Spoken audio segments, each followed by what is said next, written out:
2 Samuel chapter 4. When Ishbosheth, Saul's son, heard that Abner died at Hebron, his courage failed, and all Israel was dismayed. Now Saul's son had two men who were captains of raiding bands. The name of the one was Baanah, and the name of the other Rechab, sons of Rimmon, a man of Benjamin from Beeroth. For Beeroth also is counted part of Benjamin.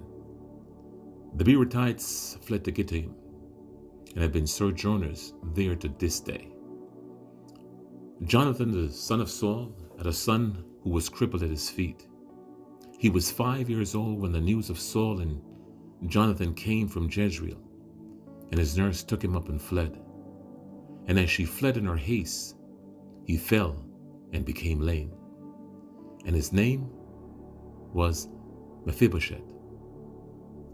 Now the sons of Rimmon, the Beerothite, Rechab and Baanah, set out, and about the heat of the day they came to the house of Ishbosheth as he was taking his noonday rest. And they came into the midst of the house as if to get weak, and they stabbed him in the stomach. Then Rechab and Baanah, his brother, escaped. When they came into the house, as he lay on his bed in his bedroom, they struck him and put him to death and beheaded him. They took his head and went by the way of Arabah all night, and brought the head to Ishbosheth to David at Hebron. And they said to the king, "Here is the head of Ishbosheth, the son of Saul, your enemy, who sought your life. The Lord has avenged my lord the king this day on Saul and on his offspring." But David answered Rechab and Baanah his brother, the sons of Rimmon the Beerothite, "As the Lord lives, who has redeemed my life out of every adversity, when one told me, 'Behold, Saul is dead,' and thought he was bringing good news, I seized him and killed him at Ziklag, which was the reward I gave him for his news. How much more, when wicked men have killed a righteous man in his own house on his bed, shall I not now require his blood at your hand and destroy you from the earth?" And David commanded his young men, and they killed him and cut off their hands and feet and hanged them beside the pool at Hebron. But they took the head of Ishbosheth and buried it in the tomb of Abner at Hebron. 2 Samuel chapter 5. Then all the tribes of Israel came to David at Hebron and said, "Behold, we are your bone and flesh. In times past, when Saul was king over us, it was you who led out and brought it in Israel. And the Lord said to you, 'You shall be shepherd of my people Israel, and you shall be prince over Israel.' So all the elders of Israel came to the king at Hebron. And King David made a covenant with them at Hebron before the Lord, and they anointed David king over Israel." 1 Chronicles chapter 11. Then all Israel gathered together to David at Hebron and said, "Behold, we are your bone and flesh. In the times past, even when Saul was king, it was you who led out and brought in Israel. And the Lord your God said to you, 'You shall be shepherd of my people Israel, and you shall be prince over my people Israel.' So all the elders of Israel came to the king at Hebron, and David made a covenant with them at Hebron before the Lord, and they anointed David king over Israel, according to the word of the Lord by Samuel. 2 Samuel 5, verses 4 to 10.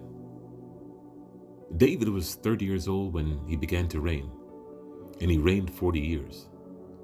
At Hebron, he reigned over Judah 7 years and 6 months, and at Jerusalem he reigned over all Israel and Judah 33 years. And the king and his men went to Jerusalem against the Jebusites, the inhabitants of the land, who said to David, "You will not come in here, but the blind and the lame will ward you off," thinking, "David cannot come in here, Nevertheless, David took the stronghold of Zion, that is, the city of David. And David said on that day, whoever would strike the Jebusites, let him get up to the water shaft to attack the lame and the blind, who are hated by David's soul. Therefore it is said, the blind and the lame shall not come into the house. And David lived in the stronghold and called it the city of David. And David built the city all around from the Milo inward. And David became greater and greater, for the Lord, the God of hosts, was with him. 1 Chronicles 11:4-9. And David and all Israel went to Jerusalem, that is Jebus, where the Jebusites were, the inhabitants of the land. The inhabitants of Jebus said to David, you will not come in here. Nevertheless, David took the stronghold of Zion, that is, the city of David.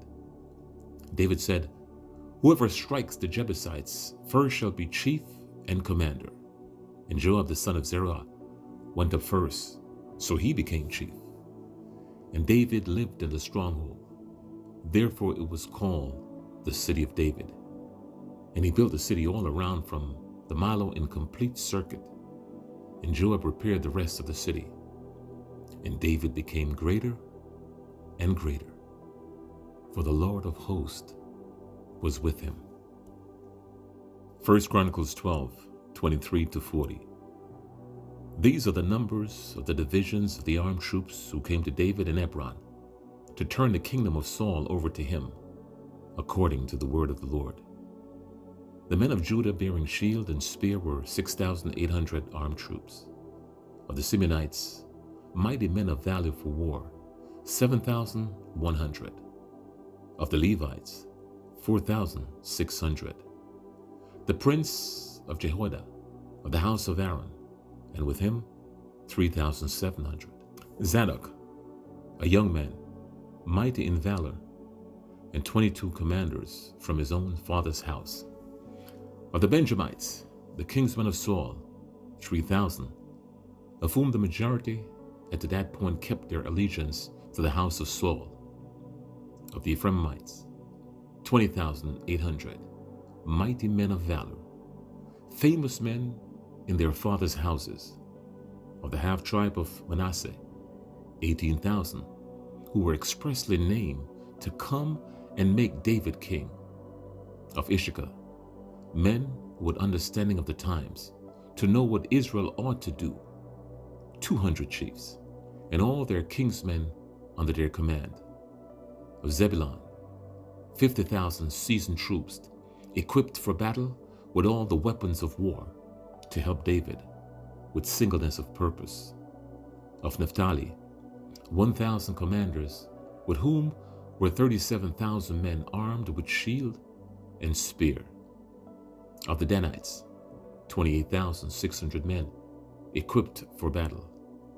Of Asher, 40,000 seasoned troops ready for battle. Of the Reubenites and the Gadites, and the half-tribe of Manasseh from beyond the Jordan, 120,000 men armed with all the weapons of war. All these men of war, arrayed in battle order, came to Hebron with a whole heart to make David king over all Israel. Likewise, all the rest of Israel were of a single mind to make David king. And they were there with David for 3 days, eating and drinking, for their brothers had made preparation for them.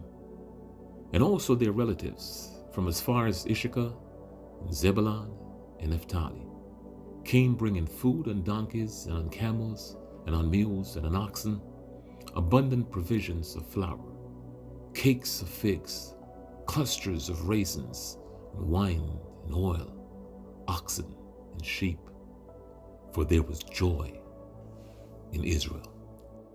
2 Samuel 5:11-12. And Hiram, king of Tyre, sent messengers to David in cedar trees, also carpenters and masons who built David a house. And David knew that the Lord had established him king over Israel, and that he had exalted his kingdom for the sake of his people Israel. 1 Chronicles 14, And Hiram, king of Tyre, sent messengers to David in cedar trees, also masons and carpenters who built the house for them. And David knew that the Lord had established him king over Israel, and that his kingdom was exalted for the sake of his people Israel. 2 Samuel 5:13-16. And David took more concubines and wives from Jerusalem after he came from Hebron, and more sons and daughters were born to David. And these are the names of those who were born to him in Jerusalem: Shemua, Shobab, Nathan, Solomon, Hibhar, Elishua, Nepheg, Japhia, Elishama, Eliada, and Eliphelet. 1 Chronicles 14:3-7. And David took more wives in Jerusalem, and David fathered more sons and daughters.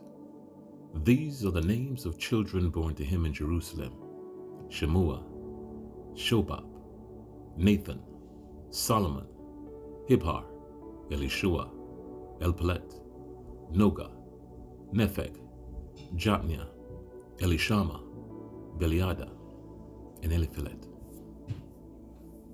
2 Samuel 5:17-25. When the Philistines heard that David had been anointed king over Israel, all the Philistines went up to search for David. But David heard of it and went down to the stronghold. Now the Philistines had come and spread out in the valley of Rephaim. And David inquired of the Lord, "Shall I go up against the Philistines? Will you give them into my hand?" And the Lord said to David, "Go up, for I will certainly give the Philistines into your hands." And David came to Baal-perazim, and David defeated them there. And he said, "The Lord has broken through my enemies before me like a breaking flood." Therefore the name of that place is called Baal-perazim. And the Philistines left their idols there, and David and his men carried them away. And the Philistines came up again and spread out in the valley of Rephaim. And when David inquired of the Lord, he said, "You shall not go up. Go around to their rear and come against them opposite the balsam trees. And when you hear the sound of the marching at the tops of the balsam trees, then rouse yourself, for then the Lord has gone out before you to strike down the army of the Philistines." And David did as the Lord commanded him, and struck down the Philistines from Geba to Giza. 1 Chronicles 14:8-17. When the Philistines heard that David had been anointed king over all Israel, all the Philistines went up to search for David. But David heard of it and went out against them. Now the Philistines had come and made a raid in the valley of Rephaim. And David inquired of God, "Shall I go up against the Philistines? Will you give them into my hand?" And the Lord said to him, "Go up, and I will give them into your hand." And he went to Baal-perazim, and David struck them down there. And David said, "God has broken through my enemies by my hand, like a bursting flood." Therefore the name of that place is called Baal-perazim. And they left their gods there. And David gave command, and they were burned. And the Philistines yet again made a raid in the valley. And when David again inquired of God, God said to him, "You shall not go up after them. Go around and come against them opposite the balsam trees. And when you hear the sound of marchings at the top of the balsam trees, then go out to battle. For God has gone out before you to strike down the army of the Philistines." And David did as God commanded him. And they struck down the Philistine army from Gibeon to Giza. And the fame of David went out into all lands. And the Lord brought the fear of him upon all nations.